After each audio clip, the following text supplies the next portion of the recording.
புரிந்து கொள்ள வேண்டும். அன்புள்ள சகோதரர்களே, மரணத்தை எதிர்பார்த்த முஃமினின் வாழ்வு அப்படி என்கின்ற இந்த இந்த அம்சம் ஒரு பிரதானமான அம்சம். ஏனென்றால் உலகத்திலேயே உபதேசங்களில் எல்லாம் மிகப்பெரிய உபதேசம் என்பது மரணம் தான். உபதேசங்களில் எல்லாம் மிகப்பெரிய உபதேசம் என்பது மரணம். காரணம் என்ன அப்படி என்று சொன்னால், அதோட அவருடைய வாழ்க்கையுடைய எல்லா இன்பங்களும் என்ன செய்கிறது, முற்றுப்புள்ளி வைக்கப்படுகிறது. ஆனால் இப்போ நான் இந்த தலைப்பை உங்களுக்கு மற்ற செய்திகளை சொல்வதற்கு முன்னால மரணத்தை பற்றி நாங்கள் வச்சுக்கிற கொஞ்சம் கற்பனைகளை நான் உங்களுக்கு சொல்கிறேன். சில நேரத்தில் நகைச்சுவையாக கூட இருக்கலாம். நம்ம மரணத்தை எப்படியெல்லாம் நினச்சிக்கிறோம். எங்களை நிறைய பேருடைய எண்ணம் என்னன்னு சொன்னால், நான் என் வேலையெல்லாம் முடிக்காமல் மவுத்தாக மாட்டேன் ஒரு ஃபீலிங் இருக்கு எல்லாருக்கிட்ட. எப்படி முன்னால் ஆக்சிடென்ட் நடந்து அவன் மவுத்தாகினாலும் சரி, பக்கத்து வீட்டு உள்ளவன் மவுத்தாகினாலும் சரி, குடும்பத்தில் சொந்தக்காரன் மவுத்தாகினாலும் சரி, நான் என் வேலை கொஞ்சம் இருக்குது, அந்தந்த பிரச்சனைகள்லாம் முடிச்சுட்டு கடைசியில் தான் பெரும்பாலும் நான் என்ன செய்வேன், மவுத்தாகுவேன். மவுத்தாகிற பயம் இருக்கும். ஆனால் எல்லாம் முடிச்சுட்டு மவுத்தாகிற மாதிரியான ஃபீலிங்கில் தான் என்ன செய்வாங்க, நிறைய பேர் இருந்துகிட்டு இருப்பாங்க. அதனால தைரியமாக தொழுகையை பின்னுக்கு போடுறது, தைரியமாக மற்றவனுக்கோட செய்ய வேண்டிய கொடுக்கல் வாங்கல் விஷயம் அதில் என்ன செய்யறது, கவனம் இல்லாமல் இருக்கிறது, பாவங்களை கொஞ்சம் தைரியமாக செய்யறது. ஏன் நான் தான் லேட்டாக தானே மவுத்தா போகிறேன். இந்த எண்ணப்பாடு நிறைய பேருடைய உள்ளத்தில், நான் எனது வேலைகளை முடிச்சுட்டு தான் நான் பெரும்பாலும் என்ன செய்வேன், மவுத்தாகுவேன் என்கின்ற எண்ணம் இருக்குது. இது எதிர்பார்த்த வாழ்வா? மரணத்தை எதிர்பார்த்த வாழ்வல்ல.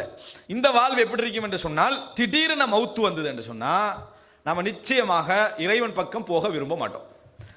நமது முழுமையான எதிர்பார்ப்பு எதில் இருந்தது என்று சொன்னால், இப்போதான் நம்ம துபாய்க்கு வந்து 3 வருஷம், இப்போதான் துபாய்க்கு வந்து 3 வருடம் வந்த கடனை இப்போதான் நம்ம முடிச்சுக்கிட்டு இருக்கிறோம். அப்போ நம்ம எப்போ மவுத்தாக வாய்ப்பு இருக்குது, 25 வருஷத்துக்கு பிறகு தான். ஏன் வீடு கட்ட வேண்டியிருக்குது, திருமணம் முடிக்க வேண்டியிருக்குது, வந்த கடன் எடுத்த லோன் எல்லாத்தையும் முடிச்சுட்டு மவுத்தாகிறேன்டா பெரும்பாலும் இன்னொரு 25 வருஷம் இருக்கு. இது மரணத்தை எதிர்பார்த்த வாழ்வா?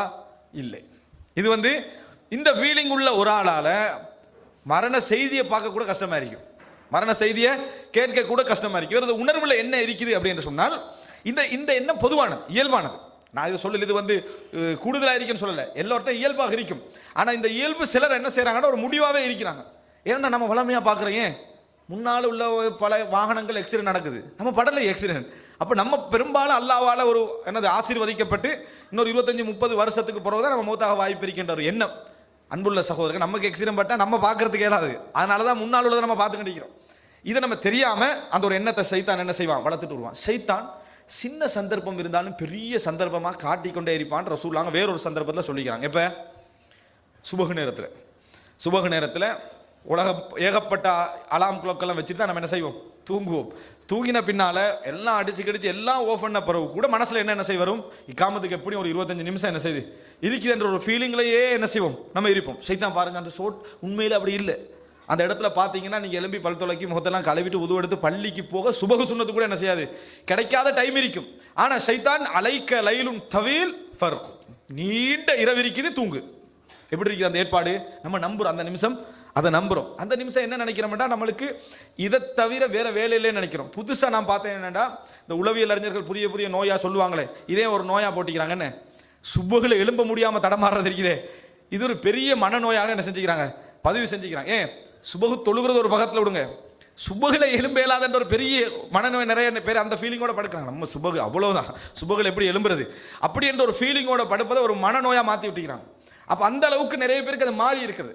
நீண்ட நேரம் என்று இந்த சுபகுடைய தூக்கத்துக்கே சைத்தான் இப்படி செய்யறதாக இருந்தா இந்த அன்புள்ள சகோதரர்களே, ஷைத்தானுடைய அந்த அதாவது ஏமாற்றுகின்ற சிந்தனை, மனிதனுக்கு நிறைய நாள் இருக்குது, இன்னும் டைம் இருக்குது அப்படி என்று சொல்றது, சாதாரணமான இந்த தொழுகையுடைய நேரத்துக்கே சைத்தான் அப்படி செய்கிறான்னு சொன்னால் நிச்சயமாக மனிதனுடைய 60-70 வருட வாழ்க்கைக்கு நிறையவே என்ன செய்வதற்கான வாய்ப்பு உண்டு.